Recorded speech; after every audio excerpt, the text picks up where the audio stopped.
There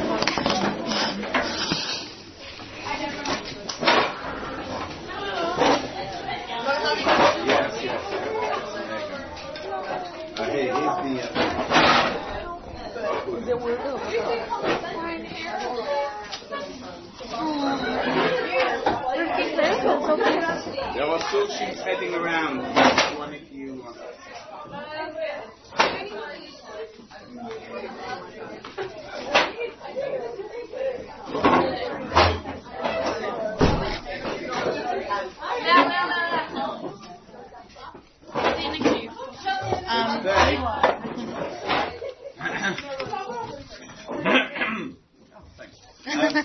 Today I'm going to be teaching a very non-PC topic. If you have, in your years outside of the seminary bubble, been taken in by the current ways of thinking out there, I apologize in advance. It may be too difficult for you to hear this class. However, what we're going to discuss today is truth, so please be open-minded to it. I thought we'd start with a very interesting piece of Gemara that is not often talked about, mainly because of the topic. So let's have a look together. Okay? This is a piece of Gemara in Avodah Zarah, as in the tractate of the Gemara that deals with the laws of idol worship, the laws of Jews not being allowed to do idol worship. And it talks about the famous Rabbi Eliezer. Rabbi Eliezer, who lived at the same time as Rabbi Akiva. He was a bit older than Rabbi Akiva. Tana Rabbanan, our rabbis have taught us, our sages have taught us, Kishenit pas Rabbi Eliezer leminus. When Rabbi Eliezer, I apologize for the wonkiness of the. It's not quite to my. So I'll hold the piece of paper slightly off angle and it will be in when Rabbi Eliezer was caught and charged with heresy. So who lived in the times of Rabbi Eliezer? Well, the people who lived there were the Romans. The Romans were in charge and they captured Rabbi Eliezer. They arrested him for teaching heresy. What was the heresy that Rabbi Eliezer was teaching? That's right, he was teaching Judaism. Ha'elahu legardom lodon. They brought him to Gardom, is the tribunal place where they also executed people. They brought him there to be judged. Omar lo osa hegmon. This hegmon, which is sometimes used as a Roman word that means a Roman or Greek word that means an officer, meaning the head judge who was there, who was going to try him, said to him, Zoken shkamoscha. An elder like you, Yasuk b'dvarim b'tinim halalu, spends his time delving into these wasteful things. You spend your time learning this, outdated book. Come on, you're old, you're wise. You should be making sensible decisions here. Rabbi Eliezer says, Omar lo, he said to him, Ne'emon alai hadayan, the judge is trusted by me. Now, when Rabbi Eliezer said this statement, what he meant was, the true judge, meaning Hashem, I trust him. I trust that Hashem runs the world, and I trust that whatever's going to happen here is what Hashem wants. And that's the way things are. Like saying Baruch Dayan HaEmes. Baruch Dayan HaEmes, or BDE as it's been reduced to on social media, is not a greeting that you say to somebody who's just lost a relative. Somehow it's become that. I don't understand why. BDE is not. It's not. People are suddenly using it like RIP. Yeah, it's like BDE or RIP. Yes, you know what RIP is? It's not. Baruch Dayan HaEmes means blessed is the true judge. Hashem is in charge. Everything that happens in this world happens because Hashem wants it to happen. And basically what Rabbi Eliezer was doing was, he was announcing that he accepts upon himself the din, whatever it is that Hashem decides. Now, this officer, who was the judge involved, Kasava Osa Hegman, Allahu Omer. This officer thought that he was talking about him. The officer, the head judge, thought that Rabbi Eliezer was talking about him, saying, listen, I made a mistake, I'll accept whatever the judge says. But Rabbi Eliezer really was only talking about Hashem in heaven. Amar lo, the officer said to him, since I was trusted by you, Dimus! According to Rashi, Dimus means it was one of their gods. He exclaimed, he made an oath by his god, Potter Ata. Dimus, by the god Dimus, I am exempting you, you're free to go. Now, what would anybody in this room do if this had happened to them now, at this point? What would you do? You'd have a party, you'd have a Suda Sedoya, it's going to be so amazing. Look at the nays, you'd invite all of your friends. Look at the unbelievable miracle that happened to me. I took on this, and then this happened, and that is what we would say. We would be so excited, we would do a big party. It would be in the latest local Jewish newspaper about how you managed to save and this thing, and it would be then printed up in the next Rabbi Pesach Cohen Maggid book, because this is an amazing thing. It's unbelievable. You showed your emunah in Hashem, and look what happened. And yet, that's not what Rabbi Eliezer does. What does Rabbi Eliezer do? When Rabbi Eliezer gets to his house, nichnasu tamidav etzlo lenachamoi. His students came in to try and comfort him. Rabbi Eliezer was not overjoyed. He was not dancing with joy. On the contrary, he was sad. He was very upset. And his students came in to try and comfort him. But nothing they said worked. He was not able to receive anything that they were saying to help calm him down. Amalei Rabbi Akiva. Rabbi Akiva said to him, Rabbi, my teacher, will you allow me to say to you something that you taught us? Amalo, he said to him, Emor, speak. Rabbi Eliezer said to Rabbi Akiva, speak. Amalo, he said to him, Rabbi, my teacher, Shema minus ba liadcha v'hana'acha. Maybe heresy came to your hands, meaning you heard somebody say some heresy, and you got some benefit from it. V'alav nitpasta, and that is why you got caught. That's why you got in trouble. You got Rabbi Eliezer, who has a student, he's sort of semi-generation down, right? He says, will you let me say something to comfort you? What's he going to say? What are you going to say to make somebody feel better? Look how Hashem loves you. Hashem cares so much about you, Rabbi Eliezer. Look what happened. Wherever you go, Hashem's with you, right? No, that's what he says. He says, Rabbi Akiva says to him, maybe this happened because you did something wrong. Look, you got arrested for heresy. You got arrested for heresy. Maybe you did some heresy. Or maybe you were... Obviously, you wouldn't have done some heresy because you're Rabbi Eliezer. But maybe you came across something heretical and you got some benefit from that. Unbelievable. What does Rabbi Eliezer say? Amalai, he says to him, Akiva! He's Katani, you reminded me. By the way, what was heresy in the times of Rabbi Eliezer? What was the local heresy? Yes, the beginning of Christianity. That's what we're talking about here. This is the time of the beginning of Christianity. Okay.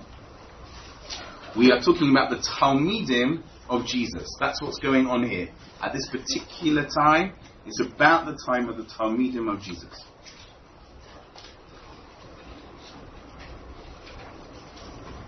Akiva is Katani reminded me,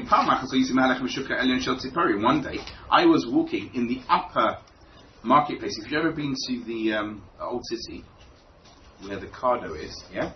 You know that the cardo, those pillars, yeah?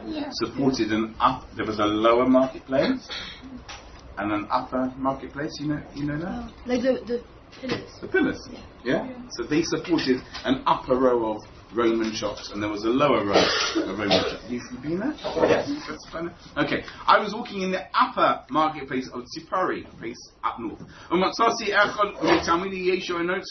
I found one person and he was one of the students of Jesus the Nazarene, right? Because he came from Nazareth. V'Yakov ish Kfar Sachnia, his name was James. That was his name. Yaakov ish Kfar Sachnia is one of the two Jameses. We don't know which one. Jesus had 12. He didn't expect to come. He didn't expect to come back and learn about Christian. Anyway, yeah. Jesus had 12 Talmidim. Yeah, 2 of them were James. One. Maybe he did. Yeah, knowing that I was teaching, probably expected something weird to happen. 2 of them are called James. Okay. Don't know which James this is, but Yaakov and James are the same name.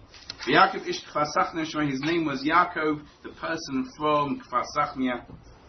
Amar li, he said to me, Kasav b'Toraschem, it's written in your Torah, Lo sovi eslan zona u'mechir kelev to the Beis Hamikdash. You're not allowed to donate certain types of money to the Beis Hamikdash. The Pasuk tells us there's 2 types of money you can't. You can't use the fee that a person paid to a lady of the night to donate that money to the Beis Hamikdash. Meaning that lady, let's say she wants to give a present to the Beis Hamikdash, she's allowed to. Okay, she may be doing something wrong, she's still allowed to bring something to the Beis Hamikdash, but she's not allowed to use the wage that she actually received, the money that she received as a wage for her services. She's not allowed to bring to the Beis Hamikdash. Another thing that you're not allowed to is you're not allowed to use the money that you got from selling a dog. There is no comparison between those 2 examples. They just happen to be mentioned next to each other in the Pasuk. You are not allowed to bring the money that you received from selling a dog to the Beis Hamikdash. That's what it says in the Pasuk. Okay? So, says James, I've got a question. I can see that the Torah tells us we're not allowed to take this money and bring it to the Beis Hamikdash as a donation. But one second. We know that the Kohen Gadol spent 7 days before Yom Kippur preparing himself inside the Beis Hamikdash. And he obviously had his own room. It was called the Lishkas Paledrin, the place where the Kohen Gadol lived. And he must have had a bathroom. He must have had what we in England call a toilet. Nobody that I know. Americans think we said that a toilet, yeah? He must have had some form of toilet. Says James, would it be mutter to use that money that you're not allowed to donate to the Beis Hamikdash to build a toilet for the Kohen Gadol? Now, can you hear? You can hear the svara, right? You can hear the svara, right? You got money that was. We got this money. The money was got in filthy, dirty circumstances, right? And you now want to use that money for something filthy. So surely that should be okay. And he brings some verse which I haven't got here. I didn't say anything to him. Says Rabbi Yezer, Omali. So James said to me, this is what Jesus taught me, because it says in Micha, in the prophet, Micha ki me'esan zonik yoratzavat esan zonik yoshuvu. You were gathered in from Esan Zona. You came, in other words, I'll read the English translation. For the payment of a prostitute, she has gathered them, and to the payment of a prostitute they shall return. What that pasuk really means is not a discussion for right now, that's for sure. However, how Jesus understood this particular pasuk is the coins came from a dirty place, and they're now going to return to a dirty place. Says Rabbi Eliezer, when James told me this pshat that he got from Jesus, yeah, I got some benefit from it. And this is why I got arrested for heresy. Now, we can spend time talking about Christian theology if you really want to, but that's not really the point here. The point is a fascinating thing. Rabbi Eliezer is sad that this happened, not because he got arrested, but because Rabbi Eliezer is completely 100% in line with the concept that Hashem is the true judge. And if something happens to me in my life, there is a message that is being given to me. This is something that is so not allowed to be said nowadays. Yeah? And I know I'm being recorded. It's so not allowed to be said nowadays that if this was said in public, I would probably get into a lot of trouble for it. How dare you insinuate that the reason why something happened to me was because I did something wrong? How dare you say it? But this is what Rabbi Eliezer is saying. I'm not happy because I know Hashem only acts truthfully. And I don't understand why this happened to me. He's not looking for comfort. He's looking for somebody to point out. Maybe he did this wrong. Maybe he did that wrong. Rabbi Akiva comes along and says, look, it was heresy. Maybe there was something connected to it, which on your great level was seen as a bad thing.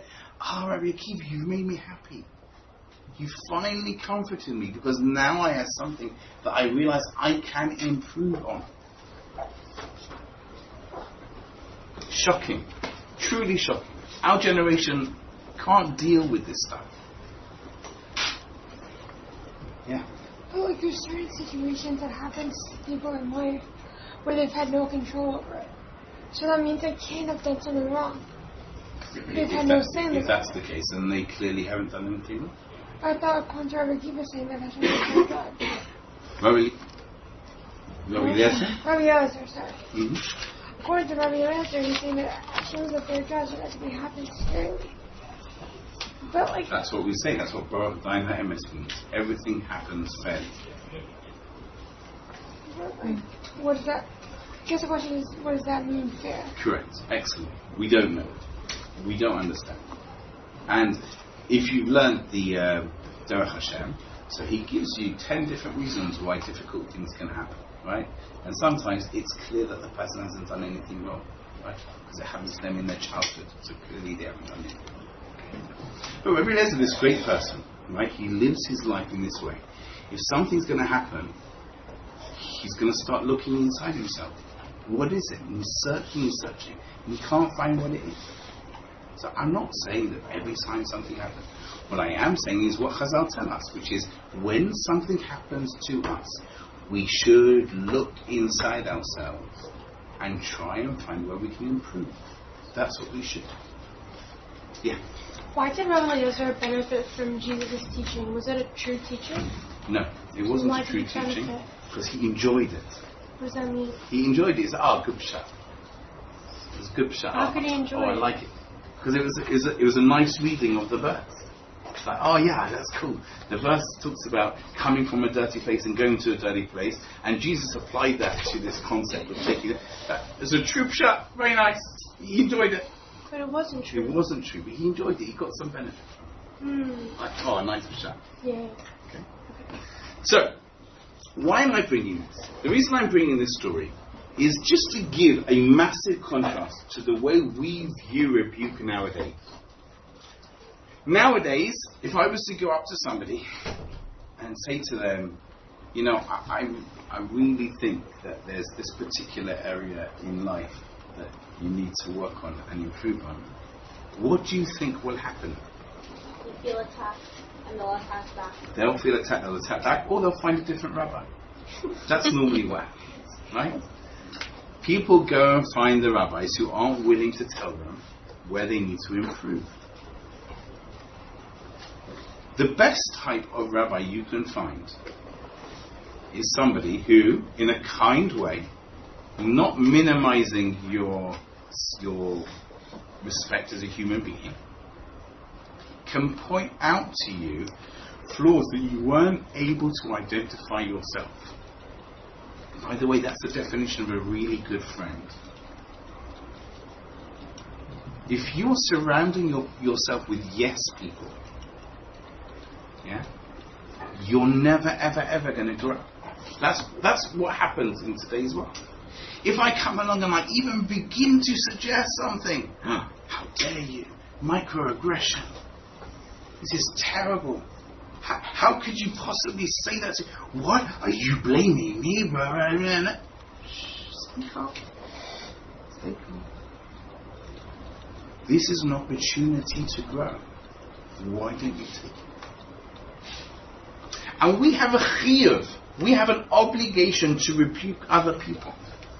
And this is a mitzvah that is basically not done nowadays, because the people who do this mitzvah don't do it correctly, and therefore they are not keeping the mitzvah, because they're screaming and throwing stones, and that is not the way they do the mitzvah.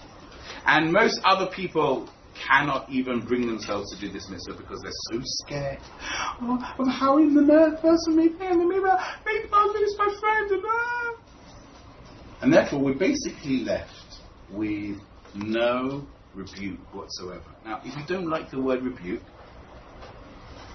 you say the word reprove. Perhaps it's a better word. R-E-P-R-O-V-E. Reprove. Telling somebody that what they're spending their time doing is unhealthy for them. As we said in the other class, for those who were here, if you saw somebody eating poison, you would run over to them.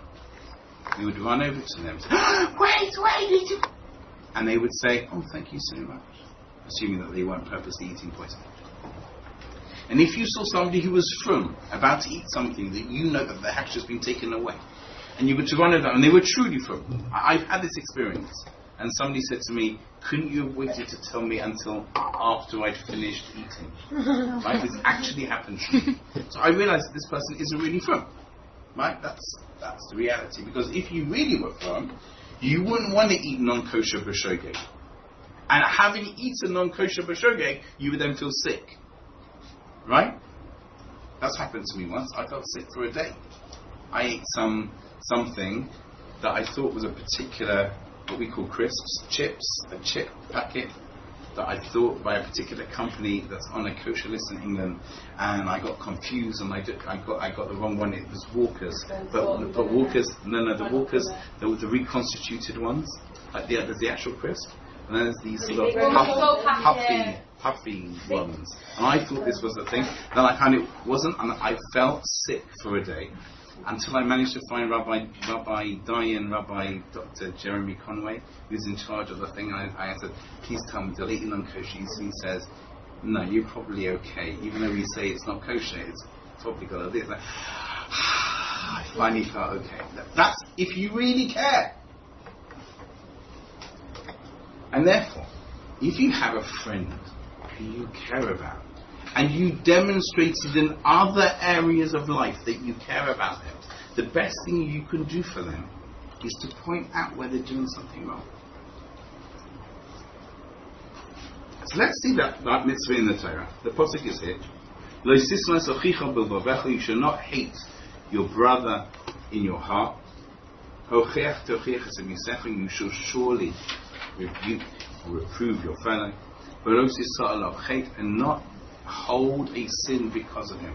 What does it mean, not hold a sin because of him? The basic pshat is what we see in this Mishnah and Gemara in Shabbos.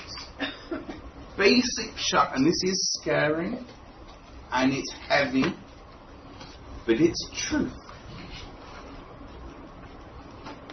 The Mishnah tells us, Rabbi Elazar ben Azar, we mentioned this briefly in one of the classes, we didn't go into it in detail. The cow of Rabbi Elazar ben Azariah went out with a strap between its horns against what the Chachamim said a cow is allowed to go out with on Shabbos. Right? We're not allowed to carry outside of an Erev on Shabbos. Our cows are also not allowed to carry. Now, our clothes are not called carrying, and therefore clothes for a cow are not called carrying. And a strap that holds the cow from running away is also not called carrying. But this decorative thing over its horns, the rabbi said that's not clothing and it's not called protection, and therefore this is called carrying for a cow. We don't have to worry about that. Generally we live in places where there's an Erev, and second of all, we generally don't have cows. But you should find out. If you have a dog, and you live outside in a non-Eruv area, you should find out what your dog is allowed to go out wearing. Anyway, it says his cow. Says the Gemara. I don't understand. The Chada Parahava is right at the bottom of the first page. Rabbi Eliezer only had one cow? What are you talking about? Rabbi Yehuda said in the name of Rav, Trei Sa'alve Ible have a Meiser Rabbi Eliezer Me'edre Kol Shata V'Shata. Do you know how much tithe we had a chiyuv if you were a farmer? Every 10 animals, you had to give 1/10 to the Beis Hamikdash. So his tithe was 13,000 calves every year. That means that he was producing how many calves every year? Was that 130,000? Yes, 130,000, of which he donated a tenth. 13,000 to the Beis Hamikdash. Rabbi Eliezer ben Azariah was extremely wealthy. Now, if you were to say somebody who has 1 million cows, and you were about to say that one of their cows went out with a thing in its horns, how would you say it? One of Rabbi Eliezer ben Azariah's cows went out. You wouldn't say Rabbi Eliezer ben Azariah's cow, because that implies he just had one cow. This is what the Gemara is asking. The Gemara answers, no, you don't understand. It wasn't his cow. It was his neighbor's cow. And his neighbor probably lived several miles away because he needed a large area to keep his cow. But he had a neighbor who had one cow. And this cow, his neighbor's cow, went out with this string on her horns. And Rabbi Eliezer ben Azariah didn't say anything. And therefore, it's viewed as if it was him who was doing it. When you see somebody doing something wrong, and you could do something about it, and you don't say anything, then it's viewed as if you've done that thing wrong. Now, this is, what are you talking about? We don't believe in this religion anymore. No, this is ancient times. This isn't real. So let me put it in terms that perhaps fit better to you. Okay? I've been married 20 years. I just took 3 days off to go and celebrate. I took my wife as well. I conveniently aligned it with your Golan trip. In fact, as we were walking through Nachal El Al, I was wondering if I was going to bump into you. Which hike did you go to? Nachal? Don't know that one. Anyway, we did a very, very, very hard one, which would have been perfect if we were 20 years younger. It was a little bit heavy for us. Anyway, I didn't see you. But here's the thing. If somebody came up to my wife and slapped my wife round the face, what do you think would be the appropriate thing for me to do? Slap them back. Maybe punch them, push them away, tell them off. Should I just let that thing stand? No. But that's offensive to the person. How can I go over to this person who slapped my wife's face and hit them or tell them off? They may get offended. They may get offended by it. Do you hear?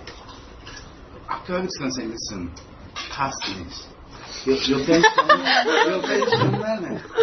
Hashem loves you, and really it's not right to go around hitting people, especially not my wife. Please reconsider them. Please don't do it again. What? So for those who've been coming to the classes where we've been talking about the most central mitzvah in the Torah, the one that's a constant mitzvah, yes? Yeah? To know that there is a God. Yeah? And one of the other ones, to love Him. And to know that He's with you all the time. And He's running this world. And there are people walking around this country, this world, who are slapping him around the face the whole time. How can you walk around and not feel pained by that? Now, I'm not blaming the guy who slapped my wife around the face. Yeah, maybe he's got a mental illness. I'm not blaming him. But I'm going to stand there quietly while that's going on. I'm going to stand there quietly? No, of course not. I'm going to stand up there and defend her. How can I allow that to happen? Do you know what our problem is? I'm sorry to say this in words. We don't care enough about Hashem. Because if we did, we wouldn't stay quiet. We wouldn't be able to stay quiet. Now, of course, you have to do it in a productive way.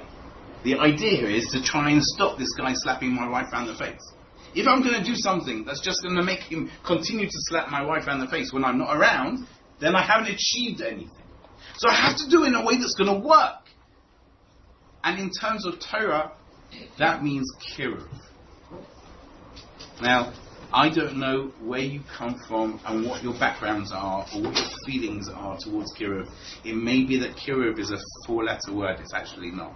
It's a 5-letter word. But it could be that kiruv is viewed in bad. I know that in some circles, the concept of kiruv is viewed as a bad thing. You know, you're going into somebody's life and you're trying.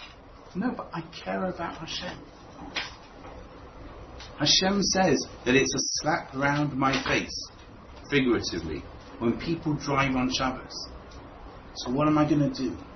I'm not going to throw a rock at windscreens. Do you know why? You have to put it outside. That as well, because I've got to set it aside, because otherwise it's muktzah and the thing, and then there's a whole question about breaking the window and all that. Yes, but also because it's not going to work, it's not going to help, it's not going to make a change. But I do have a chiyuv to go out there and try and make a change. The Chavetz Chaim said this clearly.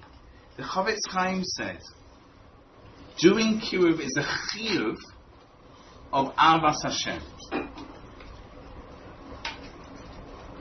It's a chiyuv of Avas Hashem. If you love Hashem, how can you should be walking around. One of the most favorite stories I read about Rabbi Aryeh Levine, which if you haven't read a Tzaddik in Our Time, you have to read a Tzaddik in Our Time.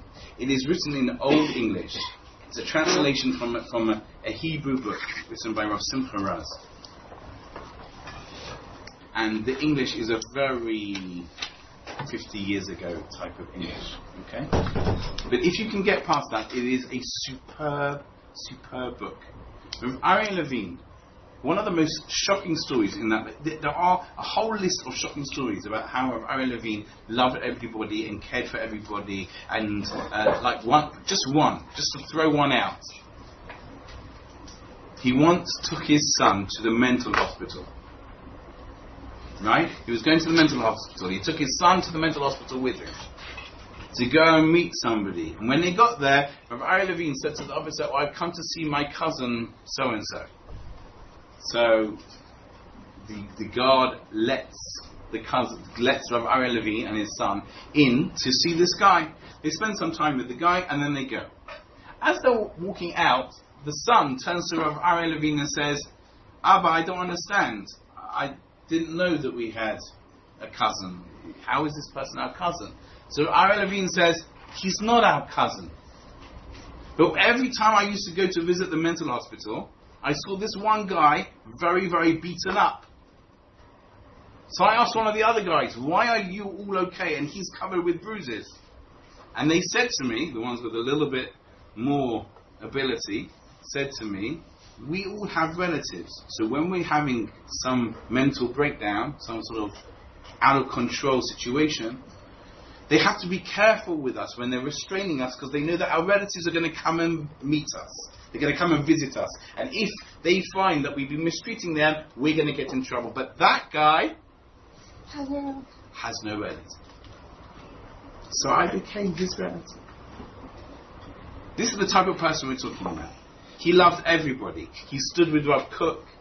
He loved the Zionists. He used to go and visit the soldiers, the Israeli Zionist people who had been imprisoned by the British in prison. He became their rabbi. This is the type of person we're talking about. And yet, there's one story in this whole book that makes no sense. And that is that Rav Simcha Raz, the author of the book, was walking along Yerushalayim one Shabbos. And he comes along a group of people who are probably aligned with what nowadays would be called the Neturei Karta. The Neturei Karta then was very different. But, people very, very, very strong, and they are protesting against the opening of a new theatre in Jerusalem on Shabbos. Okay? And as Rav Simcha Raz is coming close, he sees this group of people, and he sees in the middle of them Rav Ari Levine protesting. So he goes up to Rav Ari Levine and says, Rav Ari, you're standing with these people who like scream about everybody, and they scream about Rav Kook, and they scream about you as well, and why are you standing with them? So Rav Ari Levine took his hand and he says, but Shabbos! Shabbos! That story when I read that story, it had the most amazing effect. He was a person who truly cares about every single Jew. And he also cares about Hashem. And every single time a person drives on Shabbos, it's pushing Hashem out of this world. Every time a person does an Aveira, it's pushing Hashem out of this world. How can you love Hashem and allow this to happen? And therefore, wherever you guys go, and whatever you happen to do, understand that you have a 100% chiyuv min ha-Torah. It's a deraisa chiyuv. The Chavetz Chaim says this. To do kiruv in a certain way. Kiruv does not mean that you have to join a particular organization and work on campus. It doesn't mean that. It means that wherever you're working or wherever you're hanging out with, understand that you represent Hashem here. And perhaps you can invite somebody for a Shabbos meal. Perhaps you can help them understand that perhaps this particular way of thinking is not good for them. Or whichever way it works. I haven't had time to go through all the sources. We started late and I don't want to keep the lateness going. But what we see very clearly here is that if you have a look at the third last source here, which is the Be'er Mayim Chaim, that's the Chavetz Chaim's own parish on his Chavetz Chaim. He says, Shehu Misha'eh Lefi Anshe HaChabura. When he estimates, according to the types of people in the group, She'im Yochicham, that if he rebukes them, if he rebukes them, he reprimands them for the way they are degrading their friends. They're speaking Lashon Hara about somebody, and he goes over to them and he says, "That's not the way. That's not there." Lo dai shelo yiyu shum tikkun oid. Sorry, lo dai shelo yiyu shum tikkun. Not only would there not be a repair, or not only would it not help, ojieh kilkum was that. More than that, it's going to make things worse. Because in the greatness of their anger, yignu oso od yosem machmasa, they're going to end up digging deeper and degrading the person much more. In such a situation, you are prohibited to rebuke somebody. So you have to understand it has to work. It's got to be that goodness comes out of it. It's got to be. So you have to find your own way. You have to find the correct way. But don't just assume that the mitzvah of tochacha does not apply nowadays. That, if you go around and you ask Yidden, does the mitzvah of tochacha apply nowadays? They'll say no. In fact, they base themselves on this Gemara over here, which is the second last source.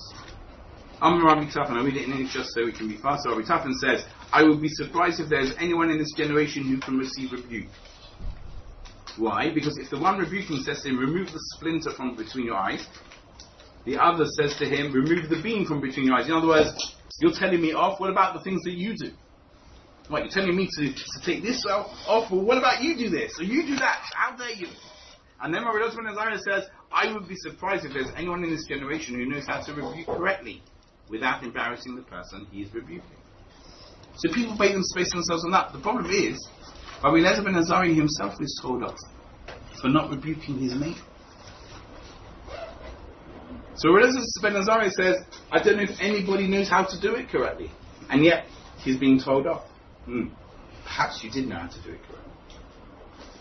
And therefore, we have to have balance here. But wherever it is you plan to be going, whether you're coming to Shana Bet, or you're going off to somewhere else, to college or army, or wherever it happens to be, understand that you have an obligation to represent Hashem in that place. Not just mitzad kiddush Hashem, but mitzad this person is smacking your spouse. This person is smacking your lover, and they may not be doing it on purpose. They may not be doing it on purpose. And we're not going to judge them for it. But understand that that's what's going on. And we should be doing everything we can to try and improve the situation. Don't do something that makes it worse. You have an obligation. And in theory, when you get told off for something, don't get so defensive. Just stop for a moment and say, thank you. You will be respected more. Somebody comes up to you and says, however completely absurd it happens to be, I don't know, you're not Sanua enough. Yeah? Let's say somebody comes up to you and says, you're not Sanua enough. Okay? What is the first thing that you think of? Disgusting, how dare you, who you think you are, especially if it's a man. I mean, you shouldn't be speaking to you. But that's your first reaction. Your reaction is understandable. But maybe stop for a moment, just say thank you, and then give it a couple of hours. Give it a couple of hours. And then in the privacy of your own home, think to yourself this: Hashem runs the world.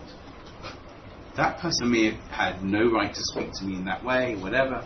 Sometimes they didn't even say it badly, but we get to it. But Hashem runs the world. If Hashem has sent a messenger with those words, maybe this is an area I need to improve. Boy, whatever it happens to be. Somebody comes up to you and says, I think the way you do this, maybe they should have said it, maybe they shouldn't have said it, maybe they should have said it in a nicer way. Stop for a moment and do what Rabbi Eliezer does. Wow. I've just received a message here. I'm going to be happy that I've received this message. So, I have lots more to say, but for now.